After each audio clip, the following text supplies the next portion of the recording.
Right now things might feel incredibly heavy. It is okay to admit that. Sometimes the world presses down. Emotions can feel like a storm inside. You might be tired of feeling this way.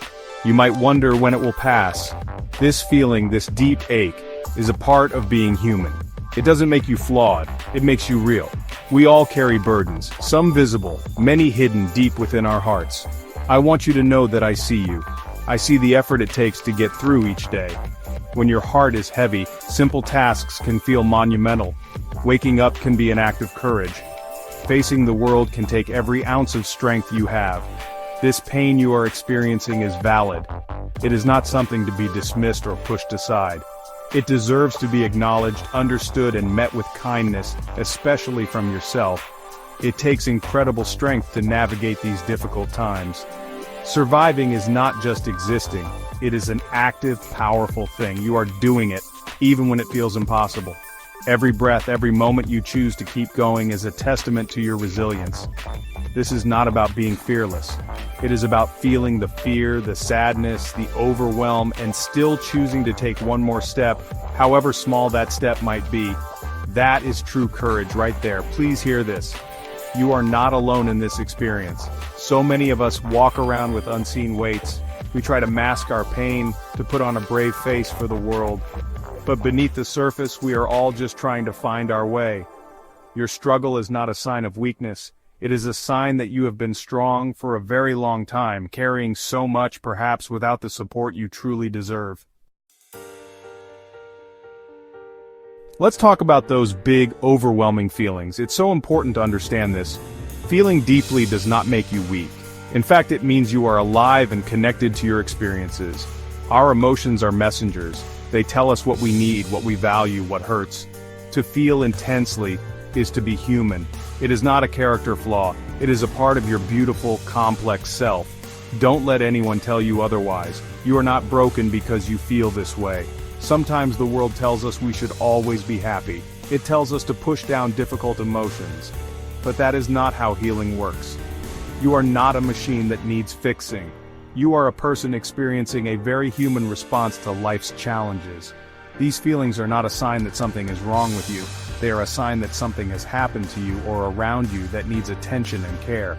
Human beings are wired for connection. We need each other. This is not a nice to have, it is a fundamental human need. When we are struggling, our instinct might be to pull away. We might feel ashamed or like a burden, but isolation only makes the shadows grow longer and the weight feel heavier. Reaching out, even in small ways, is an act of bravery. It is how we begin to share the load that feels too heavy to bear alone. Sharing our burdens does not mean making them someone else's problem. It means allowing another person to witness our pain. It means letting someone walk beside us for a while. When we share, the weight doesn't magically disappear, but somehow, it often feels a little lighter. It becomes more manageable. Knowing that someone else understands or is simply willing to listen without judgment can make all the difference in the world. You don't have to carry all of this by yourself. I want to offer you a space right here, right now. This is a place where you can just be.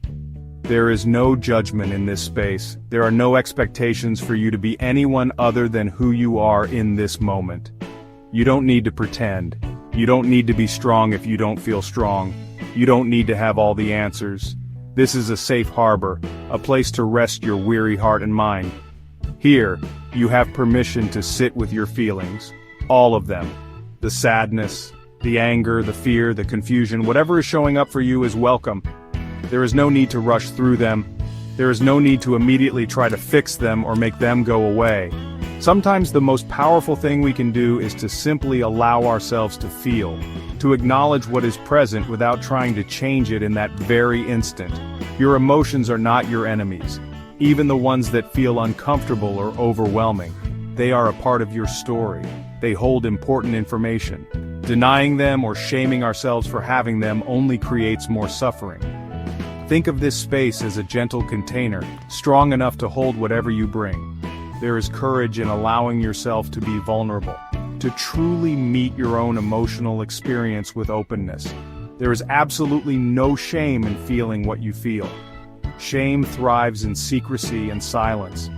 It tells us that we are flawed or unworthy because of our struggles. But that is a lie. Your feelings are a natural response to your life. Feeling deeply is not a failing. Showing up, even when it's hard, even when you're aching, is an act of profound self-respect. Let this be a place where you can breathe and let go of that shame. I encourage you to stay with this. Don't turn away from yourself right now. This moment of acknowledging your pain is so important. It is the first step towards a different way of being with your emotions. It is an invitation to explore what healing might look like for you. It won't always be easy, and that is okay. The path to healing is rarely a straight line. It has twists and turns and moments of both light and shadow. We can explore this path together. You are not expected to figure this all out on your own. Healing often happens in connection. It happens when we feel seen, heard, and understood. It happens when we allow ourselves to be supported. This is not about finding quick fixes or easy answers. It is about committing to the journey of understanding ourselves and finding ways to live more wholeheartedly, even with our scars and struggles. Remember that connection is the key. Connection to yourself, first and foremost. Learning to listen to your own needs with compassion. And connection to others who can offer support and understanding. This might be friends, family, a therapist, or a support group. Finding your people, your safe connections, is a vital part of this process. They can remind you that you are not alone, especially when you feel lost in the darkness. So let us walk forward, not with the expectation of instant relief, but with the promise of shared exploration. Let us be gentle with ourselves. Let us be brave enough to reach out. There is solace to be found in togetherness. There is strength in shared vulnerability. You are not alone in this feeling, and you don't have to be alone in your healing. Let's keep this conversation going, together.